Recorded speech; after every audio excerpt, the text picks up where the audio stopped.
திருச்சிற்றம்பலம். இன்று தெய்வ வழிபாட்டில் எரிபத்த நாயனார் வரலாறு. எரிபத்த நாயனார் கருவூரில் வாழ்ந்து வரும்போது அந்த ஊரில் சிவகாமி ஆண்டார் என்ற ஒரு சிவனடியார் இருந்தார். ஒவ்வொரு நாளும் கூடை நிறைய மலர் பறித்து கொண்டு கோவிலிலே குடிகொண்டிருக்கும் சிவபெருமானுக்கு கொண்டு செல்வார். அப்போது சோழ அரசுக்கு மன்னராக இருந்தவர் புகழ்ச்சோழர். இவர் 63 நாயன்மார்களில் ஒருவர். புகழ்ச்சோழரின் இரண்டாவது தலைநகர் கரூர். அங்கே இவர் வருகை புரியும்போது இவருடைய பட்டத்து யானை நன்கு அலங்கரிக்கப்பட்டு வீதி உலா வருகிறது. அப்போது சிவகாமி ஆண்டாள் மலர்களை கூடையில் ஏந்தி செல்கிறார். யானை மதம் கொண்டதைப் போல சிவகாமி ஆண்டார் தோள் மீது சுமந்து செல்லும் மலர் கூடையை தும்பிக்கையால் தூக்கி தரையில் போட்டு விடுகிறது. மலர்கள் தரையில் சிந்துகின்றன. யானை பாகர்கள் யானையை ஓட்டிச் செல்கின்றனர். மலர்கள் சிதறி வீணாவதை கண்ட சிவகாமி ஆண்டார் பதைத்து தரை மீது விழுந்து அழுகிறார். ஆசையோடு மலர் பறித்து சிவபெருமானுக்கு சூட்டி அழகு பார்க்க நினைத்தேனே, ஏனை வந்து பாழ்படுத்தி விட்டதே, சிவதா சிவதா என்று கூவி அழைக்கிறார். சிவதா என்பது சிவபெருமானை குறித்து ஓலமிடும் ஒரு சொல். சிவகாமி ஆண்டார் குரல் கேட்டு எரிபத்த நாயனார் அங்கே வருகிறார். அனைத்தும் அறிந்த எரிபத்த நாயனாருக்கு மிகுந்த கோபம் உண்டாகிறது. ஏனையை தொடர்ந்து செல்கிறார். ஏனை எரிபத்த நாயனார் கோடாரியுடன் வருவதைக் கண்டு அவரை தும்பிக்கையால் தூக்கி எரிந்து அவரை கொல்ல முயல்கிறது. ஆனால் ஏனையை அஞ்சாமல் எதிர்த்து தும்பிக்கையை வெட்டி வீழ்த்துகிறார். யானை ஆலமரம் விழுவது போல் விழுகிறது தரையில்.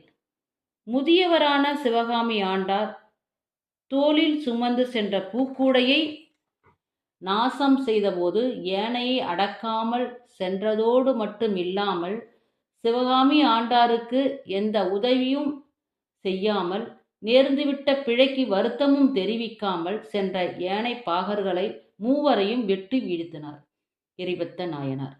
ஒரு சிவனடியாருக்கு நேர்ந்த ஒரு செயலுக்கு எரிபத்த நாயனார் பழி தீர்த்து கொண்டார்.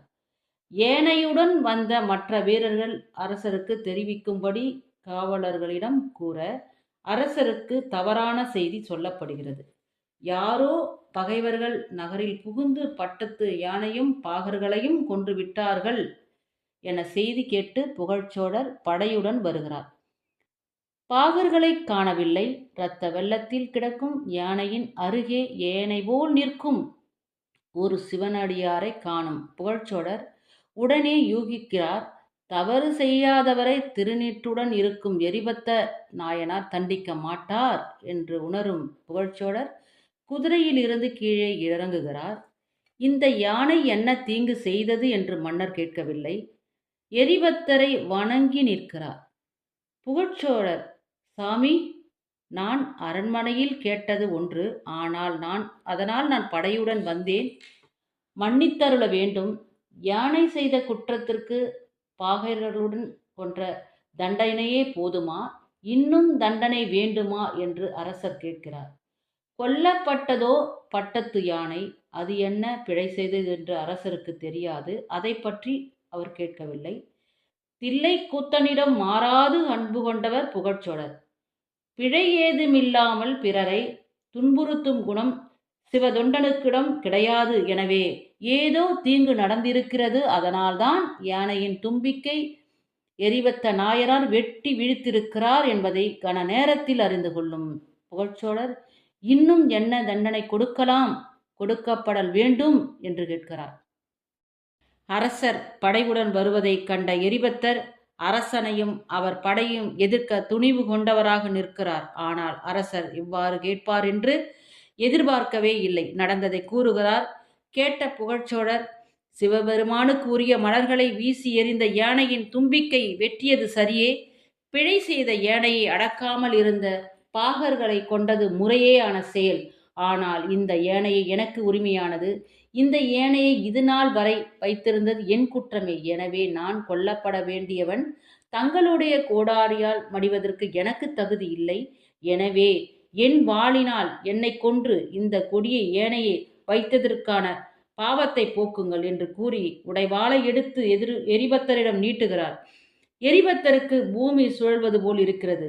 ஐயோ, ஒரு அன்பருக்கு உதவி செய்ய போய் வேறு ஒரு அன்பரின் யானையல்லவா கொன்றுவிட்டேன். அவர்தன் பாகர்களையும் அல்லவா கொன்றுவிட்டேன். இவர் நீட்டும் வாளை வாங்காவிடில் இவர் வாளால் உயிரை போக்கிக் கொள்வார் என்று மனதுக்குள் எண்ணியவாறு வாங்கிக் கொள்கிறார். என்ன தவம் செய்தேனோ, இத்தொண்டர் கையால் நான் மடிந்து என் பிழை போகிறதே என்று மகிழ்கிறார். புகழ்ச்சோழர், மன்னரின் யானையை கொன்றேன், உடன் வந்த பாகர்களையும் கொன்றேன், பெரும் பிழை செய்துவிட்டேன் என வருந்தும் எரிபத்தர், அரசன் உயிரை நான் போக்குவேனா? மிகச்சிறந்த சிவபக்தரான சோழ மன்னன் உயிரை நான் போக்குவேனாய்? என் உயிரை நான் போக்கிக் கொள்வதே சால சிறந்தது என்று முடிவெடுக்கிறார். தன் கழுத்தை அரித்து கொள்ள முயல்கிறார்.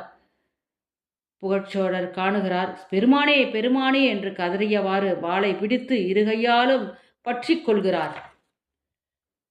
சிவபக்தரை நான் நோகடித்து விட்டேன். ஏனையை கொன்று பாவி நான். என் உயிரை மாய்த்து கொள்ள விடுங்கள் என்கிறார். நீங்கள் சாகக்கூடாது, இறக்க வேண்டியவன் நானே என்கிறார் புகழ்ச்சோழர்.